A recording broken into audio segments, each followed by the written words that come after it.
Good afternoon, students. I am Ananta Datta from Bharati Group of Colleges. Today we will study about the topic Decision Support Technologies of Unit 5 Subject DSS of B8 SEM CSE. आज हम देखेंगे कि decision support technology क्या होती है.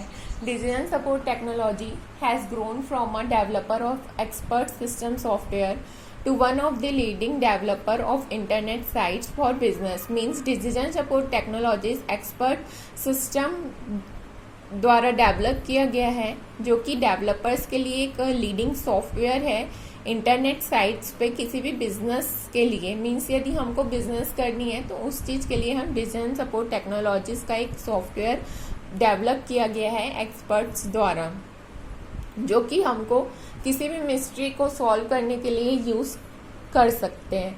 Means यदि हमको business कर रहे हैं, हम ऑनलाइन बिजनेस कर रहे हैं या इंटरनेट साइट्स के थ्रू बिजनेस कर रहे हैं और हमको किसी डिसीजन को लेना है, तो उस चीज़ के लिए हमको ये डिसीजन सपोर्ट टेक्नोलॉजी हेल्प करता है डिसीजन लेने के लिए.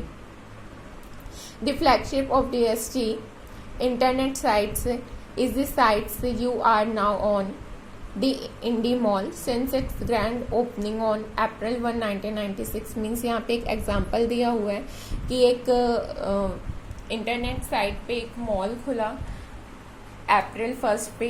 उसके बाद उसका जो भी मंथली मॉल का जो भी चीज़ें था वो पहले इंक्रीज हुआ एक लोकल जियोग्राफिकल एरिया में. तो इस चीज़ों को हमने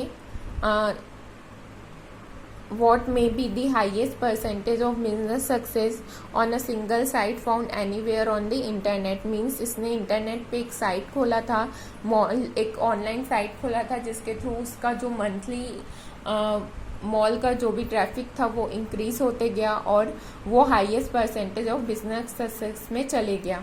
डिसीजन सपोर्ट की टेक्नोलॉजीज क्या क्या है.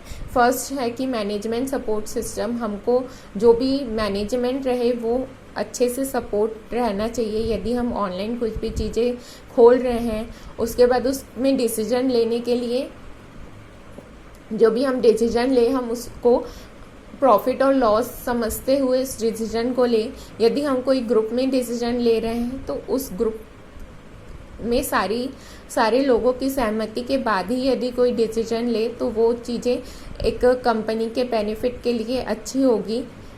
एग्जीक्यूटिव इंफॉर्मेशन सिस्टम मीन्स यदि कोई अपर लेवल है या कोई टॉप लेवल एग्जीक्यूटिव्स है तो उनकी भी बातें हमको ध्यान में रखनी चाहिए. Supply chain management, knowledge management system, expert system, artificial neural network, ये सारी चीज़ें को ध्यान में रखते हुए हमको ये सारी टेक्नोलॉजीज के थ्रू हम डिसीजन ले सकते हैं. देन हम देखते हैं कि एक DSS का कंपोनेंट्स, डिज़ाइन कंपोनेंट्स क्या क्या होता है. एक DSS के लिए हमको एक डेटाबेस की ज़रूरत रहती है जिसके थ्रू हमको इंफॉर्मेशन मिले. एक मॉडल की ज़रूरत रहती है और एक यूज़र इंटरफेस की. यूज़र्स भी इसमें इम्पॉर्टेंट रहते हैं जो कि एक आर्किटेक्चर रहता है कंपोनेंट्स का. DSS के कंपोनेंट्स क्या क्या होते हैं. हमको पहले इनपुट चाहिए, जो भी हम फैक्टर, नंबर या कैरेक्टरिस्टिक्स को एनालाइज करेंगे. उसके बाद उस चीज़ के लिए हम जो भी नॉलेज या एक्सपर्ट लोगों का हेल्प लेंगे. Inputs requiring manual analysis by the user. फिर हम आउटपुट में जो भी हम डिसीजन जनरेट होगा उसको हम डेटा के फॉर्म में ट्रांसफॉर्म कर लेंगे. देन डिसीजन जो भी रिजल्ट जनरेट होगा उसको हमको यूज़र क्राइटेरिया के थ्रू DSS में बेस्ड रहना चाहिए. इम्प्लीमेंटेशन मीन्स DSS के बेनिफिट्स क्या क्या है. पर्सनल एफिशिएंसी को इम्प्रूव करता है. जो भी डिसीजन मेकिंग का प्रोसेस रहता है वो उसको स्पीड अप करता है. ऑर्गेनाइजेशन को कंट्रोल करता है. Encourage exploitation and discovery of the part of the decision maker. Speed up problem solving in an organization. Means organization में प्रॉब्लम जो भी सॉल्विंग की टेक्निक्स रहती है वो उसको भी स्पीड अप करता है. Promotes learning and training. जो भी हम लर्निंग और ट्रेनिंग करते हैं उस चीज़ के लिए प्रमोट करता है हमको. New evidence. जो भी एक डिसीजन है उसके लिए वो न्यू एविडेंस भी जनरेट करता है.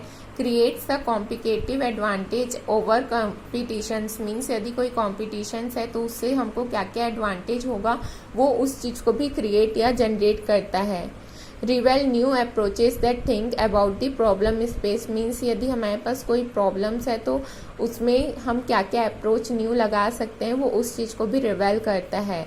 मैनेजरियल प्रोसेस को भी वो ऑटोमेटिक हमको हेल्प करके देता है। पिटफॉल्स मीन्स डिसएडवांटेज क्या क्या है हमारे पास।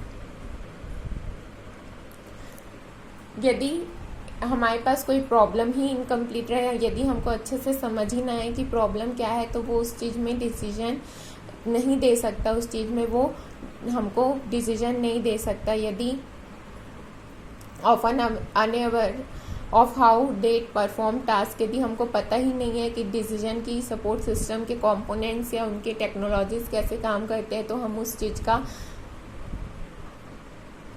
चीज़ को यूज़ ही नहीं कर पाएंगे, तो ये भी एक हमारे लिए डिसएडवांटेज है। Unreliable and slow at tedious book keeping task and complex calculation means यदि हमारे पास कॉम्प्लेक्स कैलकुलेशंस है तो वो स्लो हो जाएगा प्रोसेस, जिसके थ्रू हम जल्दी डिसीजन नहीं ले पाएंगे। यदि हमारा जो डिसीजन सपोर्ट सिस्टम है वो पुअरली डिज़ाइन है या इम्प्रॉपरली बना है, तो भी हमको डिसीजन लेने में दिक्कत जाएगी। Worse than replacing the users with automatic system, यदि हम किसी यूज़र्स को ऑटोमेटिक सिस्टम से भी रिप्लेस कर दे तो भी हमको प्रॉब्लम फेस करना पड़ेगा। Thank you.